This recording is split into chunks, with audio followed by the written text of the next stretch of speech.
დღეს თუთარტი ამოვიდგენთ თავის პირველ ძალიან მნიშვნელოვან საღამოს, რომელიც პოეზიას, სიყვარულს და სიცოცხლეს ეხება. დღევანდელი საღამო იქნება პოეზიისა და სიმღერის სინთეზი. ვიმედოვნებ, რომ აქ მოსული მაყურებელი წავა სიყვარულით სავსე. ჩემი მოლოდინი უფრო ვიტყოდი სურვილი იქნება, რომ აქ მოსული ყველა ადამიანი ბედნიერი წავიდეს სახლში და მის ცხოვრებაში ეს საღამო იყოს ყველაზე ღირსშესანიშნავი, თბილი, კბილი, ღიარული, ფრიმილიანი და სიყვარულით სავსე. მოკლედ, ულამაზე საღამოს ველოდები ძალიან დაუვიწყარს ირინა მელქაძის ნაირს, იმიტომ რომ ჩემი ირინა ჩემი მეგობარია, ადამიანი, რომელიც გავიცანი და მთელი ცხოვრება მეყოლება.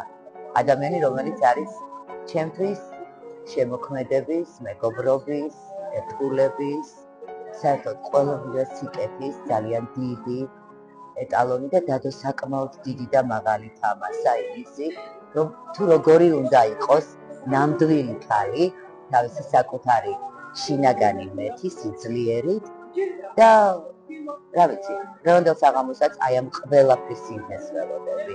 შეიგრძენი ემოციების გარცეცხლი, სიცოცხლე და ცხოვრება დაამთხვი ერთმანეთს. აი ამისთვის ვარ აქ და მიხარია ჩემი მეგობარი, მიხარია მისი წარმატება და ყოველთვის მიგულოს მის გვერდითაც მინდა იცოდეს. და ეს იზედაც იცის. ყველას ვისურვებთ ძალიან მაგარ და დაუწყარ საღამოს. ფიქრობ, რომ დღევანდელი საღამო იქნება კიდევ ერთი საოცარი ემოციური და გამორჩეული და ყველაზე მთავარი ეს იქნება ერთმანეთთან დაბრუნების საუკეთესო საშუალება ლიტერატურის სახელით, მუსიკის სახელით და ამ რუტინული ქაოტური ამბებიდან ყველაზე ისეთი თბილი სიჩუმის შემოტანა, რომელიც საკუთარ თავს შეგვახსენებს, რომ ჩვენ ვართ ცოცხალი ასებები და ყველაზე მთავარი რაც გვჭირდება არის სიყვარული. ჩემი მოლოდინი დღევანდელი საღამოსადმი არის ძალიან ამაღლებული, რადგან საღამოს ერთ-ერთ ორგანიზატორს კარგად ვიცნობ და გემოვნებიან დახვეწილი ადამიანია, ნიჭიერი, ამავდროულად და ყოველთვის ბავშვობიდანვე გვაუცებდა თავისი ლამაზი საღამოებით, ასე რომ დღევანდელი საღამოც არ იქნება გამონაკლისი. წარმატებებს ვისურვებ ყველას.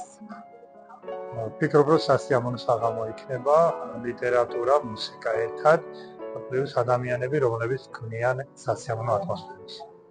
ძალიან მიყვარს პოეზია და განსაკუთრებით ბატონი ზვიადის შესრულებით საუცხო შესრულება აქვს, ამიტომ არ შეიძლებოდა ეს შალსი გამოშვა ხელიდან და ჩამოვედით რუსთავში, ჩემი ოჯახის სხვა წევრებით ჩამოვიყვანეთ და დარწმუნებული ვარ, რომ შეიძლება ჩაევლის ეს საღამო. დღევანდელ ტექნიკურ ეპოქაში, ინფორმაციის საუკუნეში, სულიერება და პოეზია კიდევ უფრო მნიშვნელოვანია. სასიამოვნო საღამო გვაქვს რუსთავში, რომელსაც წარადგენს თუთარტი. ვუსურვებ ძალიან დიდ წარმატებას და ხშირად მოეწყოს მსგავსი საღამოები.